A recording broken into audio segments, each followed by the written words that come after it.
New Thought Media Network.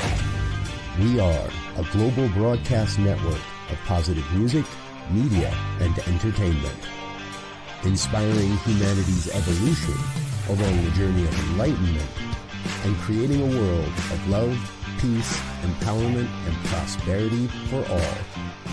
New Thought Media Network. Positively inspiring.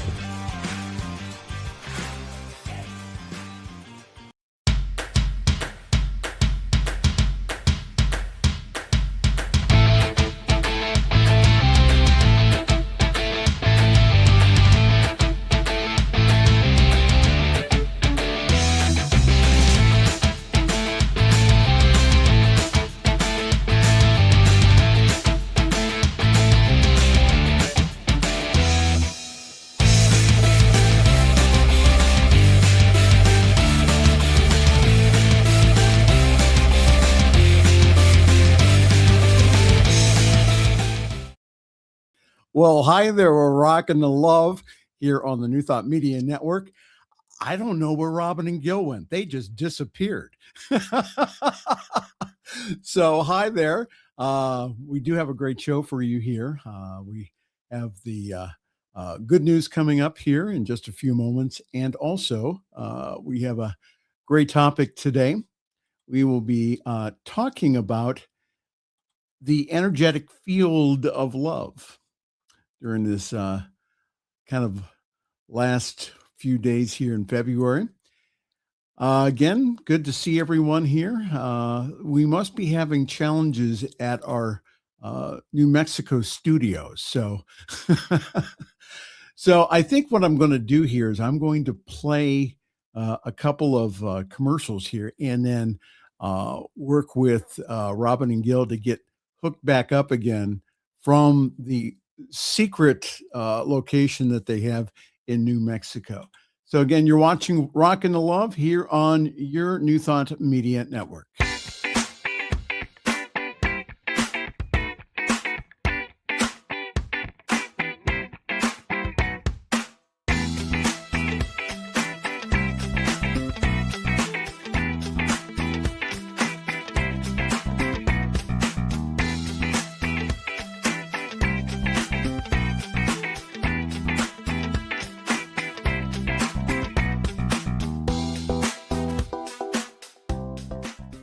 Let's do something fun. Let's go on vacation. Let's take some time off just to do something fun with none of the usual to-do list that we have to deal with from day to day. And let's do it right now. And it'll only take a few seconds. Take a deep breath.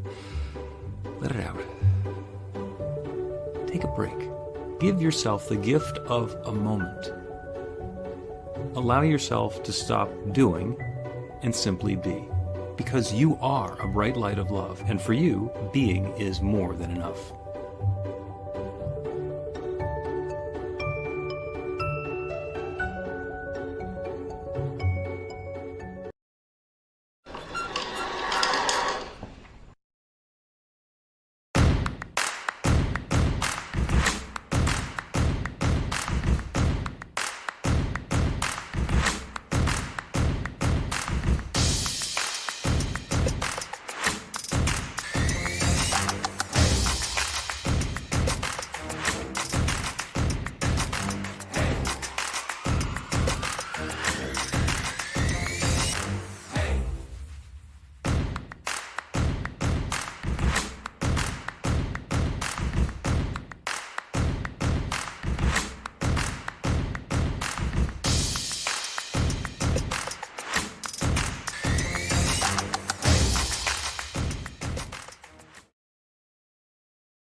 And now, from the New Mexico Animal Shelter, great place, it's now Rockin the Love with Robyn and Gil here on the New Thought Media Network. And now, here is Reverend Gil and Robyn.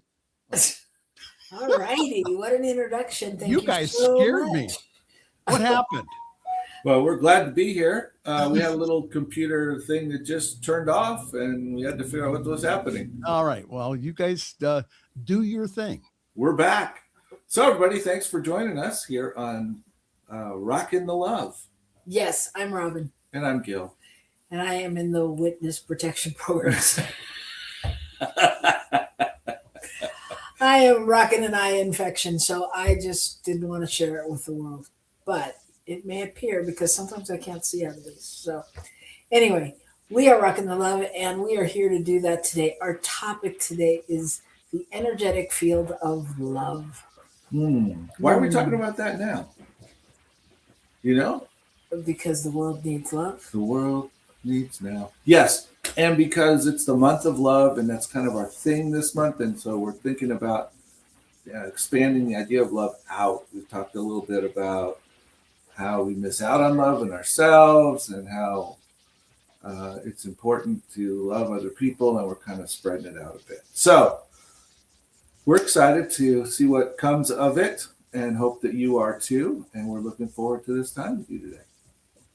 Yes. So it's time to talk about our week. It's such a weird week in the world. Like, places are hot, other places are pouring down rain and freezing with ice, and it's kind of a crazy thing. It's normal-ish here, but that's abnormal for this time of year. Right? Yeah, the temperature actually rose a bit, and then now the last as of yesterday and today, we've got some pretty good wind, which is not unusual for Albuquerque. However, it's cold, that wind, when it blows.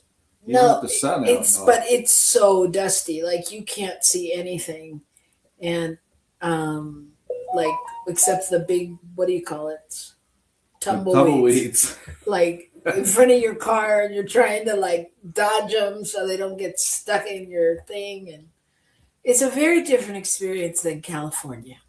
That's certainly California by the coast. Yes. Anyway, but it's all good.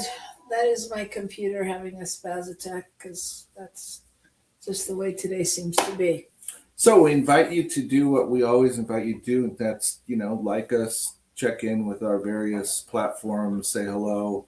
On the show today, please comment that you're here, ask a question, make a suggestion, offer a thought. That always makes it more interesting. Yes. And those of you that don't like to comment, we know you're out there. So welcome to you too.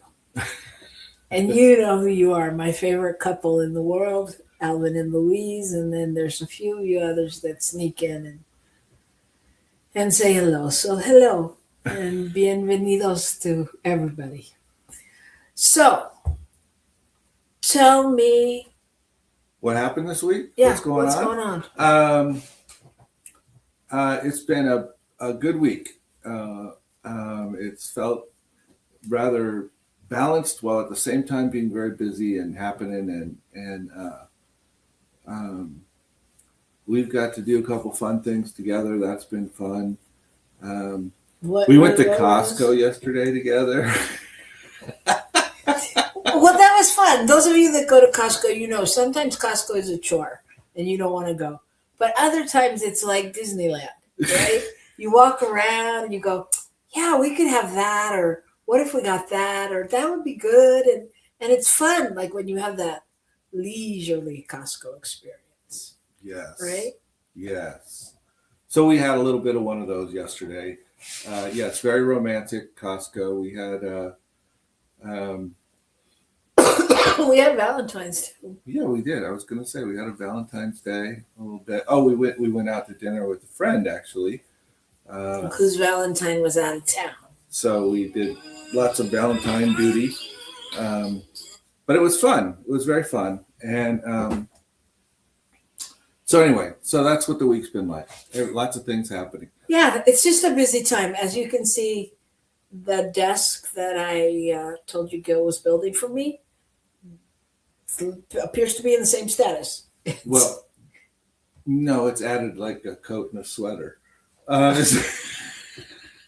That's true, but it's still in the same place. Yes. But maybe next week it'll be underneath the computer and you won't see it anymore. Then you'll know that makes us very, very happy. So I'm going to just go with Shay's comment, by the grace of God. She's here by the grace of God, but I think that's very fitting for a lot of things in our lives.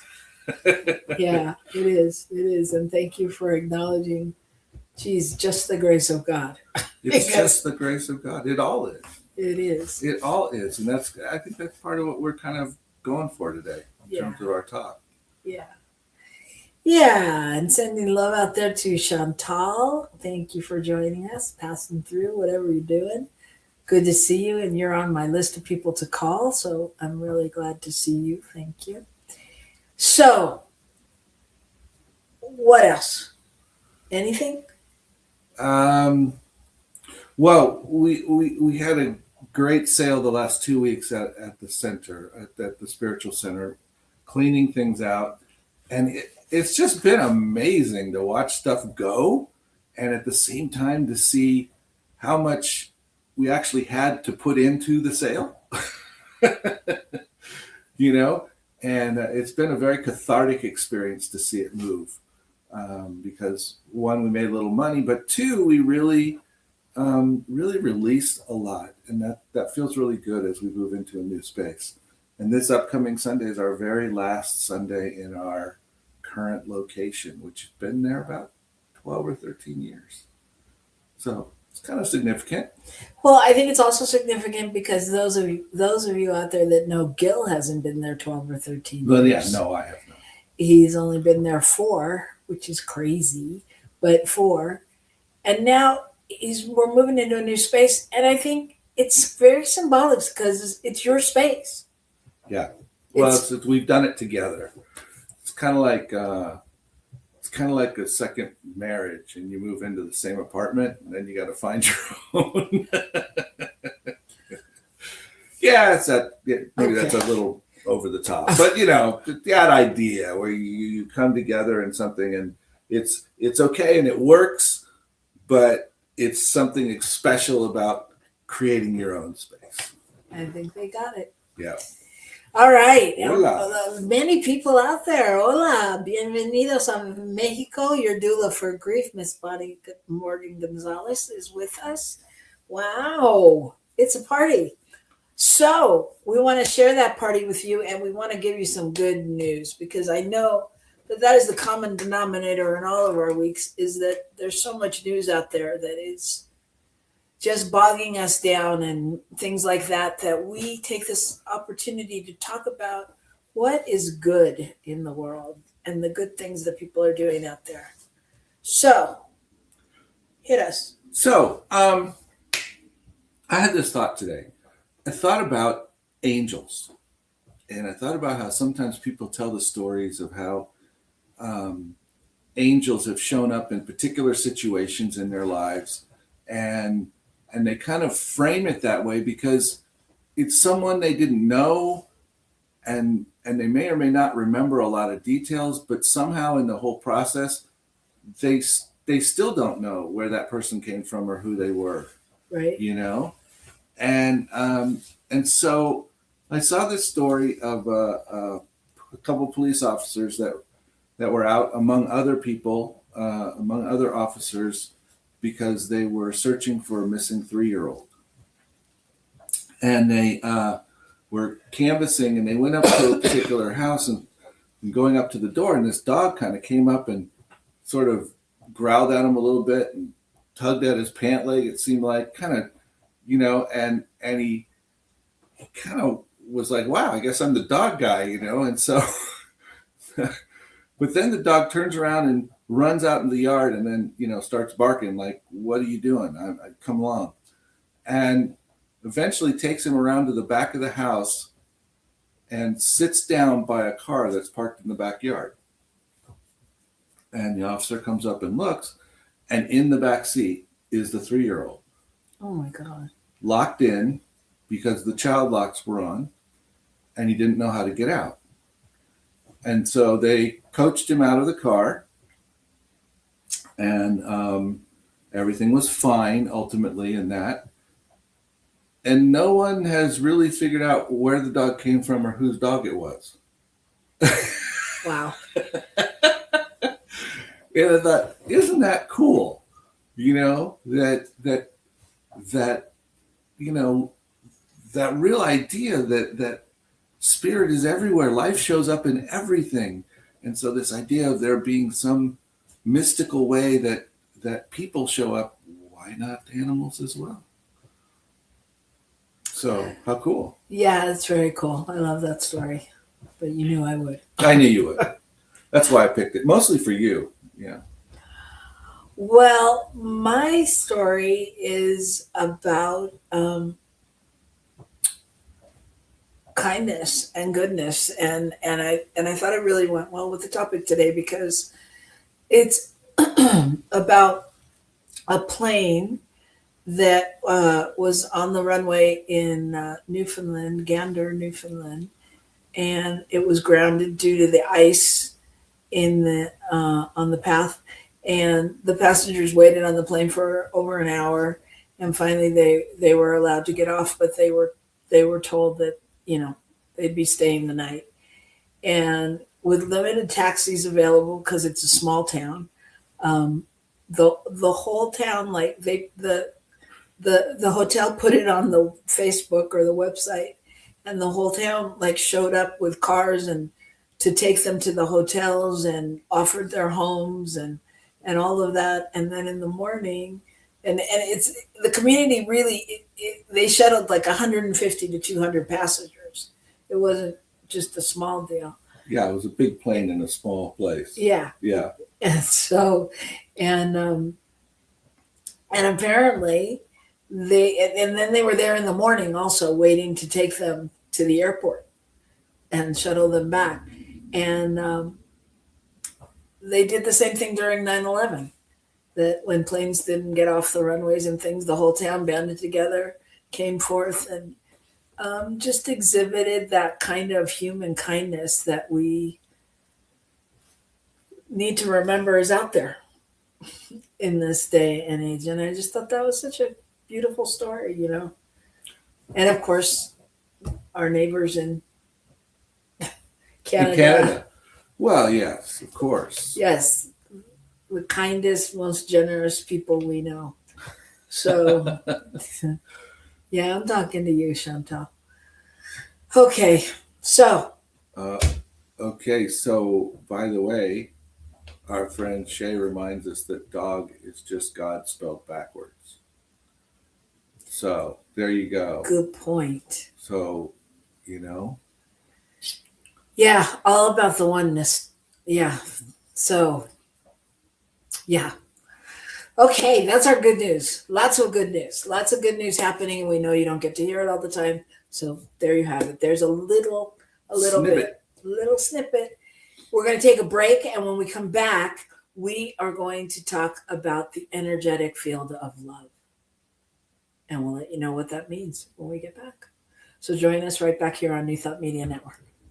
Please help us say thank you to all of our organizational sponsors, including the Hefferland Foundation, Affiliated New Thought Network, International New Thought Alliance, Science of Mind Archives and Library Foundation, Center for Spiritual Living Denver, Center for Spiritual Living Midtown, New Thought Philadelphia, Center for Spiritual Living United Life, Sunshine Cathedral, Planned Happiness Institute, Summit Center for Spiritual Living, One Heart Retreats, Universal Joy Center, Unity Kitchener, Unity Spiritual Center Ottawa, Home Center for Spiritual Living, Satya Center, Begin Within Ministries, Center for Spiritual Living North Jersey,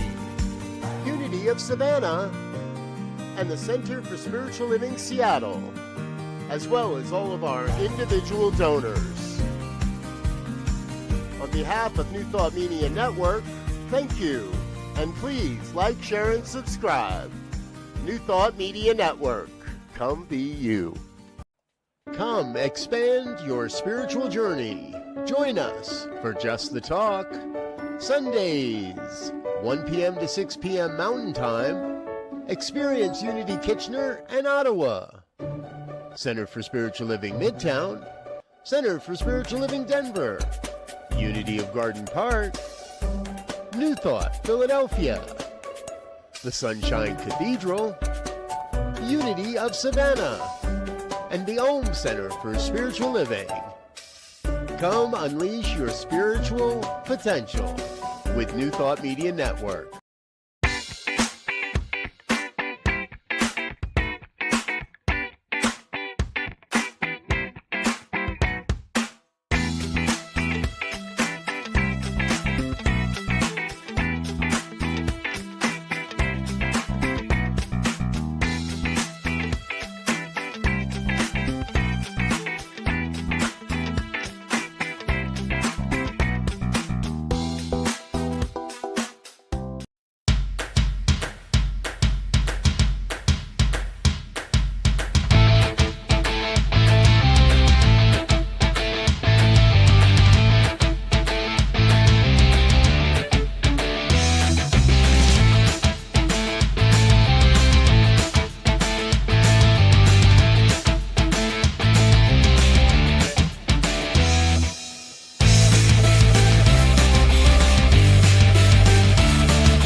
Hello, welcome back to Rockin the Love. I am Robyn Rice Olmsted. And I am Gil William Olmsted. And we are the Olmsted Rice's Olmsteds. Anyway, we're together. We're a married couple, and we like to hang out with you all because it's fun. Right? Right. Look at how fun she's having so much fun today. I am having fun. And I just want to let you know, in case you missed the beginning, I am wearing sunglasses not because I'm too cool for this, but because I have a little eye infection going on. So I didn't want to share that with you. So I'm not. So there we go. So today's topic is about the energetic field of love. Ooh. The energetic field of love. And it's really about, showing up for each other in uncertain times. There's so much going on in the world, that we can point to that we don't like or that feels uncomfortable or that isn't an exhibition of kindness.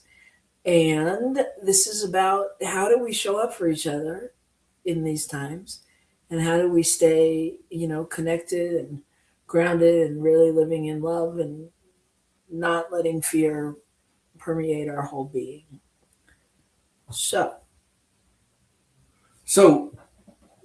the energetic field of love, we hear, I think we've heard about that idea over time, and that, love is this thing out there, if you will. And there's, various thoughts about it. One is that love is like the highest vibrational energy in the universe. And so there's a lot of energies, and love is the one that's highest in terms of vibration, which means it's bringing the most positivity, et cetera, et cetera. And I think that's one possible way to see it. But the other way that I think that is very interesting is that if we ascribe to the fact that all is one creation and that creation is all from the same creator, then that creator is always creating out of love. And so love is everything, in fact. So this field of love, this energetic field of love, is the energetic field in which we live, period. yes, and right now the energetic field doesn't feel like love. It feels like tension, and it feels like a collective tension among people, and whether it's because of things that are going on, whether it's because of the current political climate, whether it's because of ICE, whether it's because of finances, whatever it is, it is a collective field of scariness and fear. Right. And so how do we stay in the field of love? How do we stay in the human apart? How do we stay connected and you know, and not slip into that dualistic idea of there being multiple two fields, one being the positive and one being the negative, and how do we, it's always been an interesting piece is how that comes together. But I think really in our human experience, when we try to categorize things, there are certain things that do not feel like they belong with love, period. And they do feel outside of that. And they feel like people are treating other people in a very negative way, a very whatever. So, well, and there's a lot of talk that feels like we're living in a time of divisiveness, right. like people trying to separate things, and we could boil it down to separate the love, right. On separate us from the love at some level. Exactly. That's yeah, what I mean. Exactly. And I think part of that is by when we talk about something as being outside of love, then we can begin to push it outside of our thinking, and now it becomes something that we don't want and we don't want to deal with. And for me, the most important part about that is not so much the negative things, it's how I feel about the people perpetrating the negative things. That becomes the issue, because then I'd like, nope, don't want to deal with them, don't like them, don't think they should be around, kind of thing. And that's. So I think that's one of the reasons that these good news stories and the things that we hear are so important, because really that's we're creating that energetic field of love and kindness. And even in the situation in Minneapolis where 2 people died, their final words were really about the concern of others. Mm-hmm. And showing that compassion. And so this is, so the energetic field of love and whatever is outside of that, which in theory is nothing, but how do we stay connected? Because it really it's like race consciousness, mm-hmm. right? We're creating, we create it all. What are we holding? And I think when you said that not only did those people, were they standing in a space of love when tragedy happened to them, but they ignited an entire group of people, entire city, entire nation to act from a space of love in a different way because of that.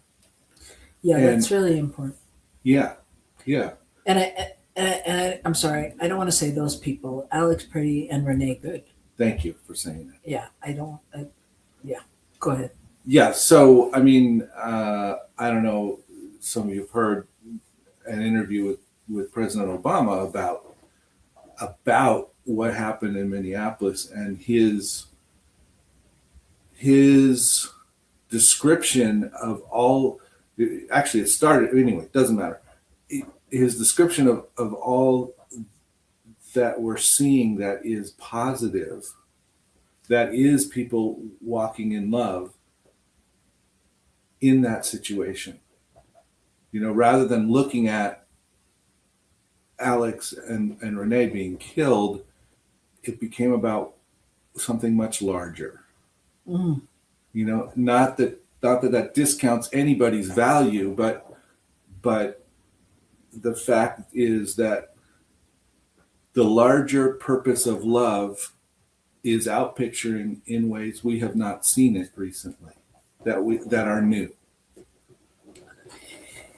Yeah, and that's and that is the collective thing that sparks. It's like the chain reaction, right?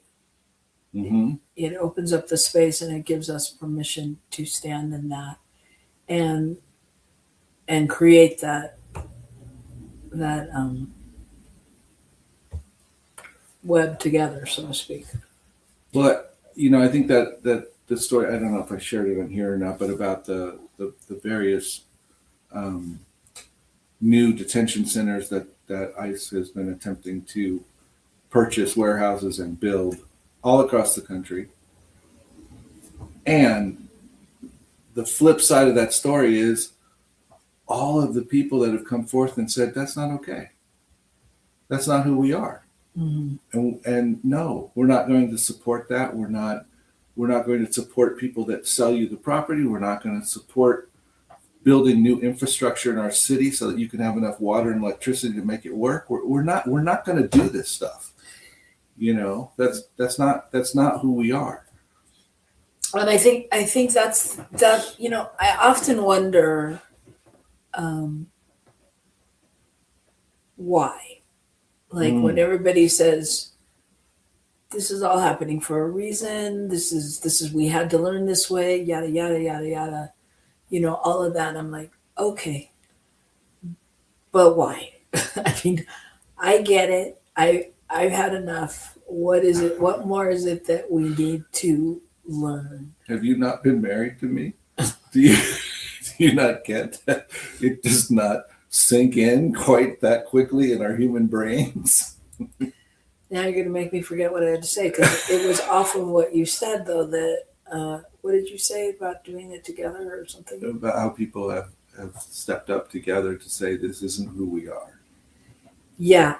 And I think that we needed to remember that in a whole different way than just being able to,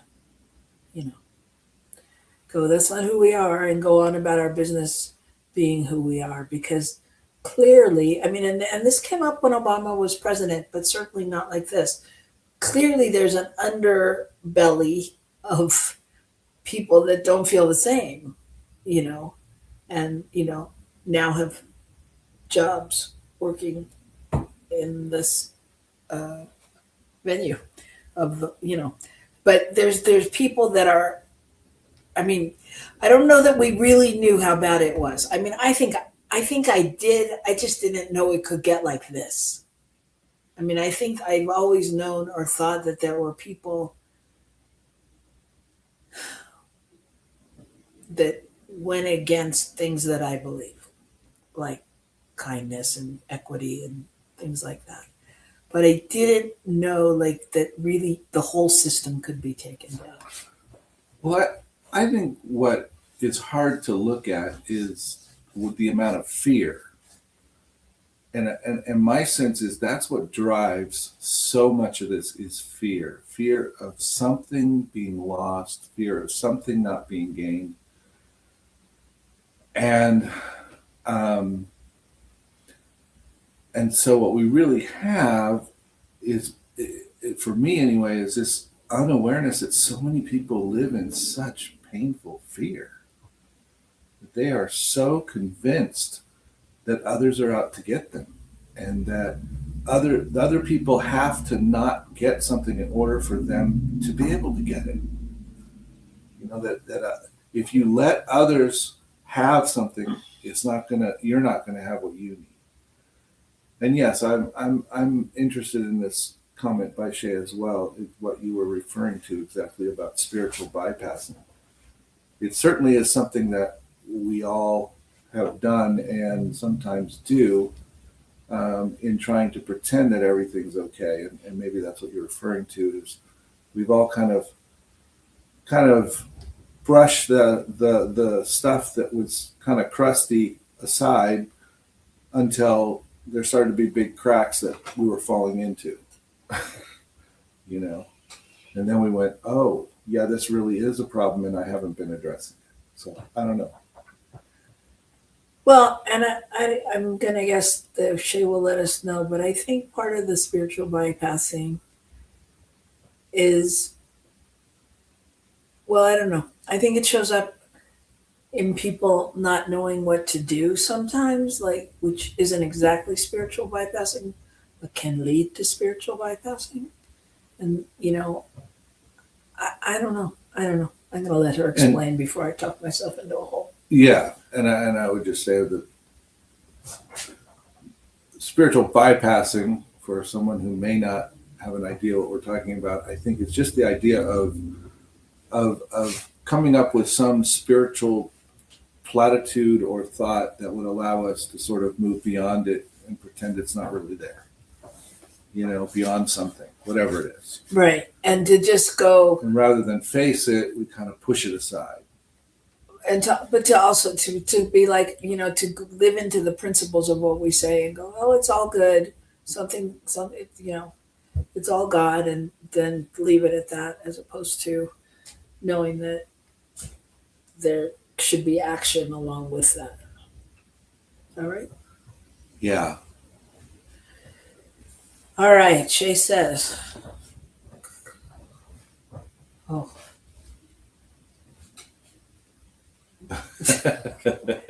the battle of the thumbs.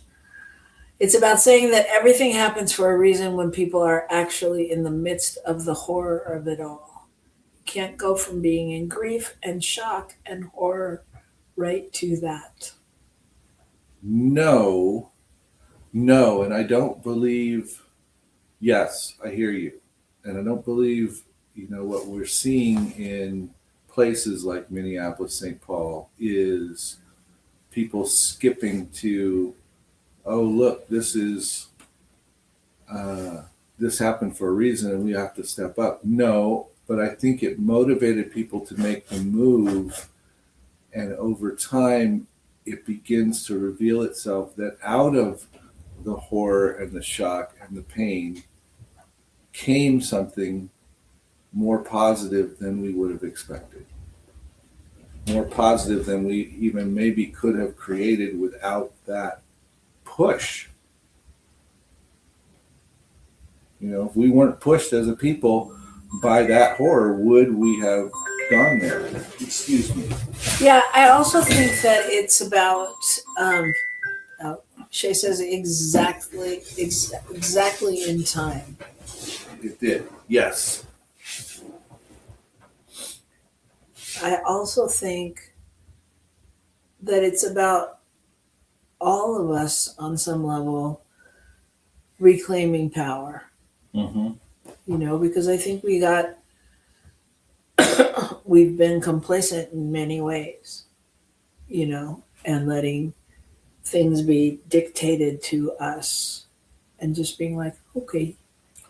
Right. Well, what can we do? It's it's an encroachment, but it's not that big a deal.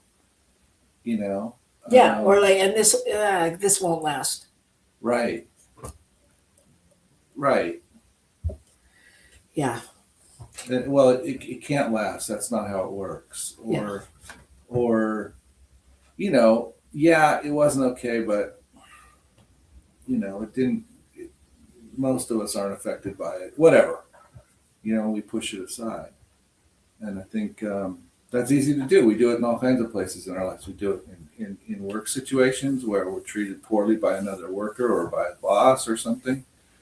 And we sort of push it aside and pretend it's not that big a deal until something cracks and we go, this is really not okay.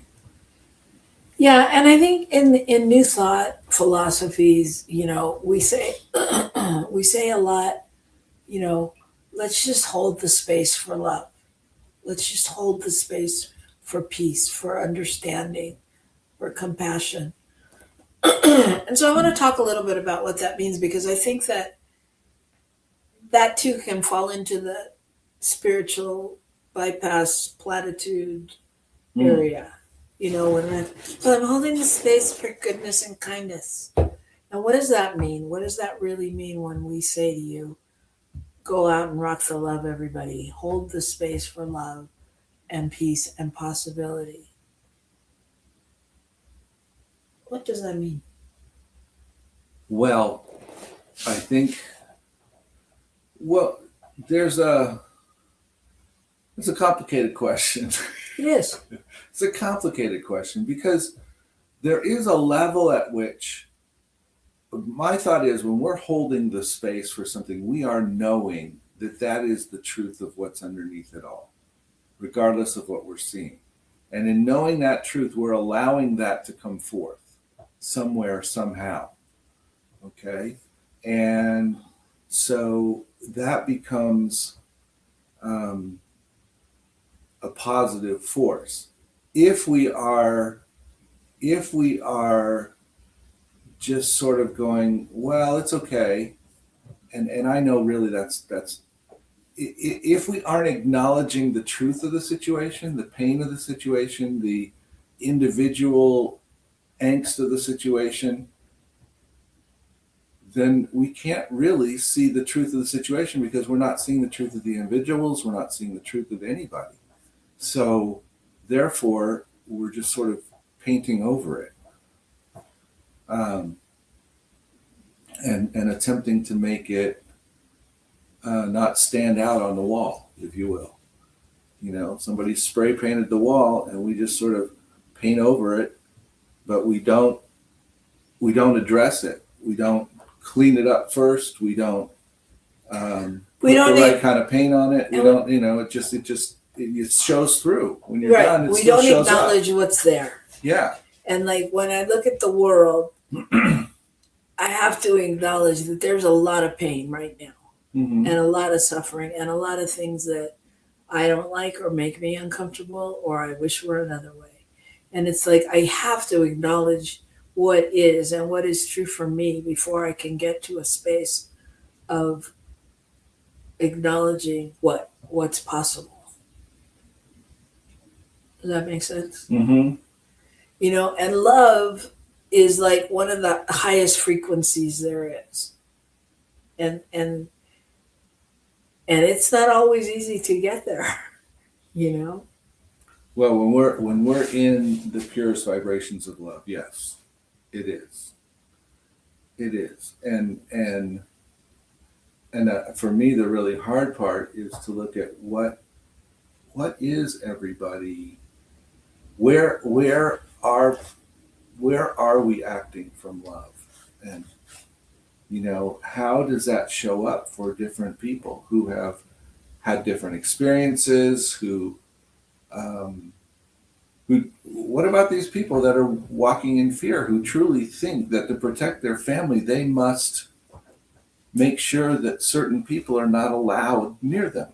Mm-hmm. You know, that is their belief, and they're acting from a space of love for their family, even though it's a love that's convoluted and not coming from the vibration of a high vibration, inclusive love. Yeah. Yeah, she says we have to contrast. We have a contrast to be able to feel that love, and that's the contrast.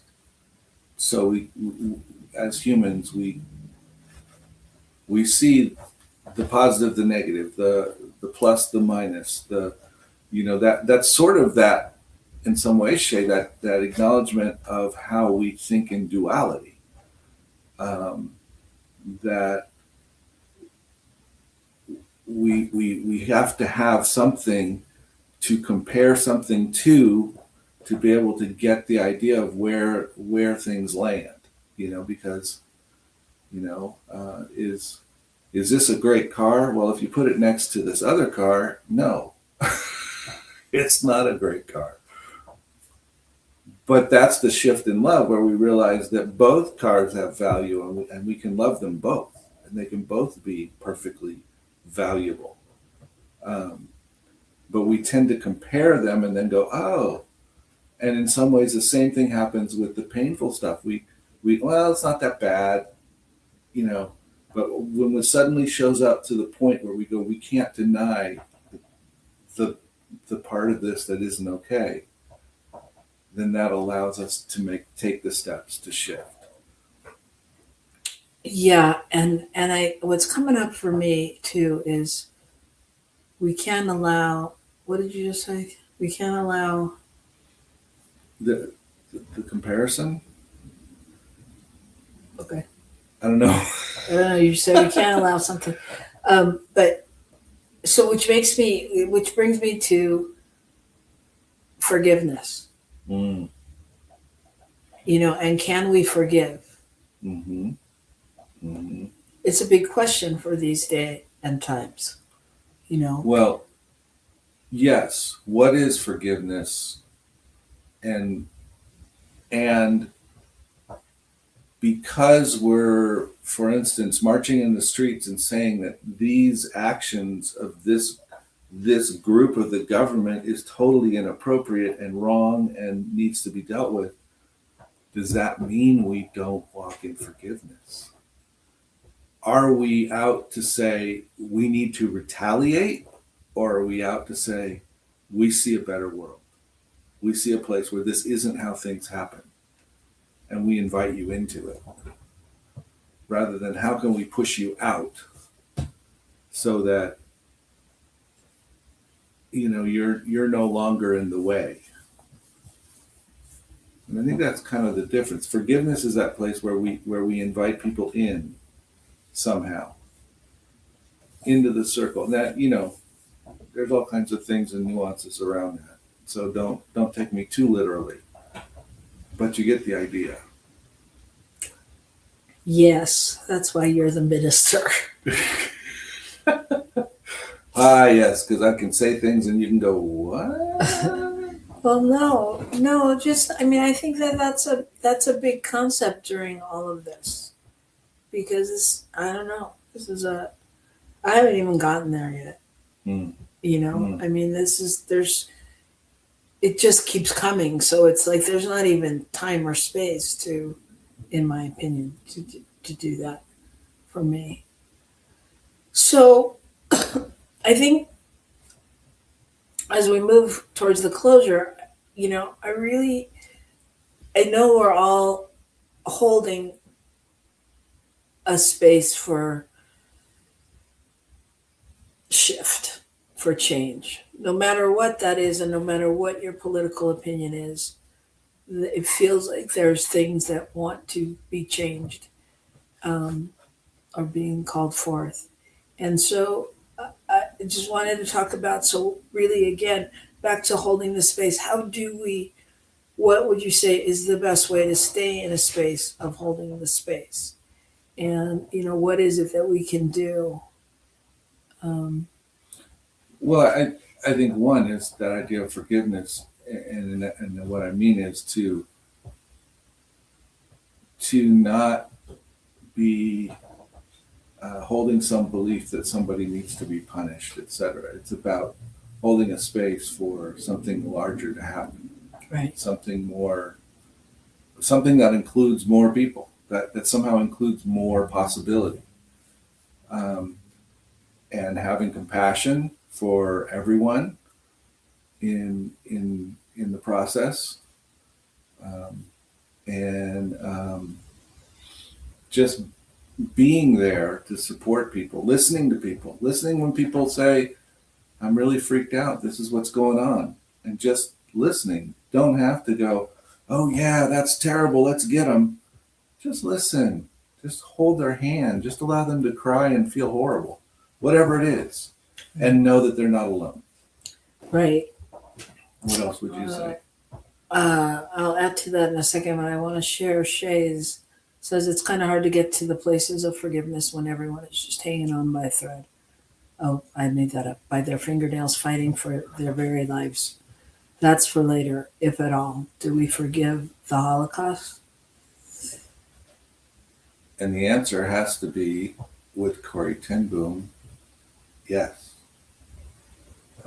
I don't know if we forgive the Holocaust, but we forgive those involved in it.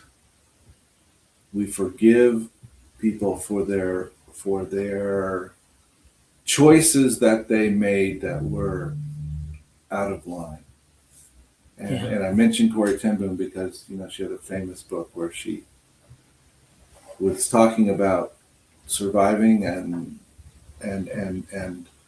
letting go of her anger, etc. When at one of her talks, one of the guards who had been at her facility and treated her very poorly, and her sister showed up and asked her if she knew who she was, and asked her if she had forgiven it.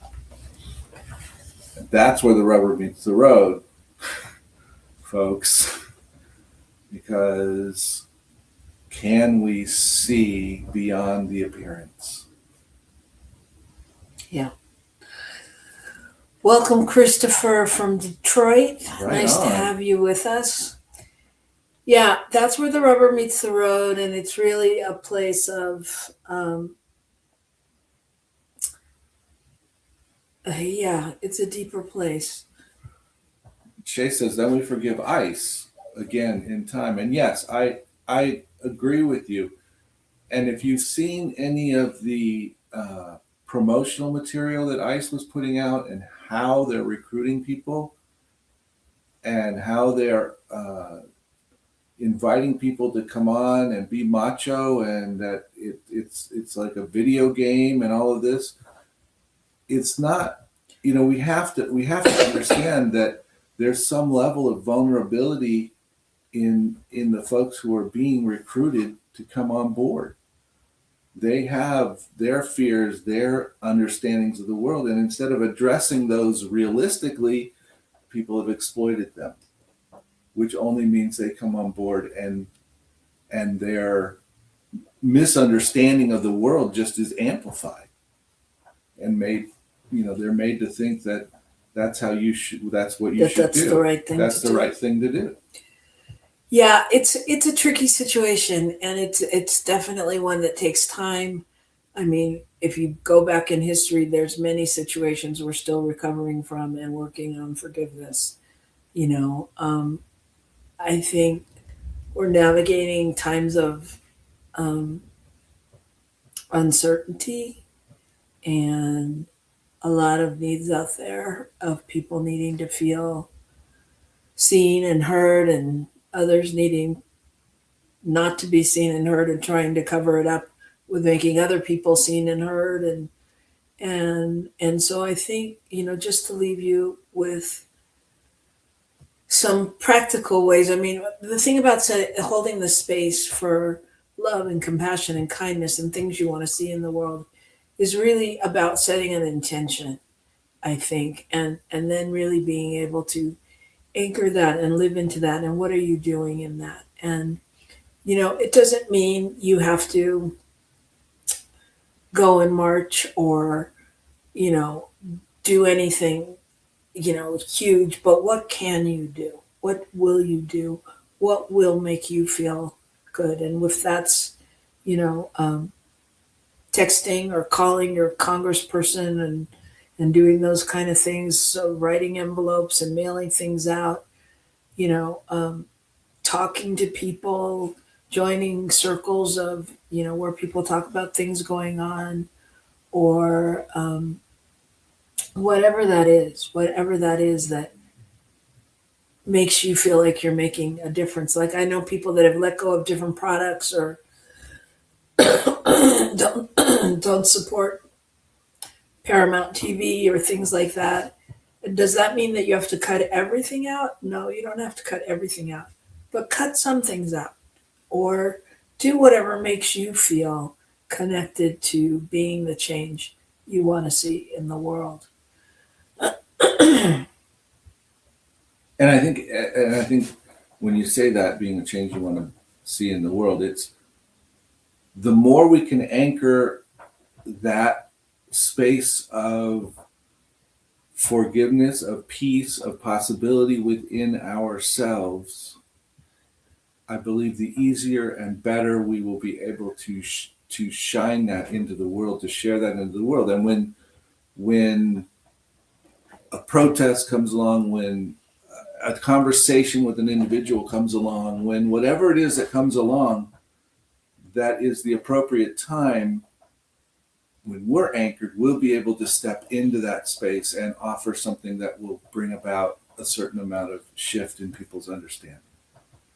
Yeah, and I just want to leave you with the thought that fear contracts and love expands. Yes. And we community is our spiritual technology.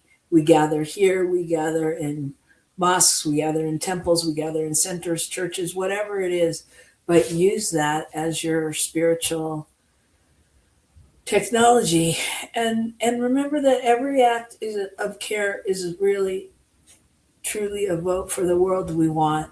And Shay talks about doing her own shadow work. Doing your own shadow work is the outpicturing of what you want to see in the world.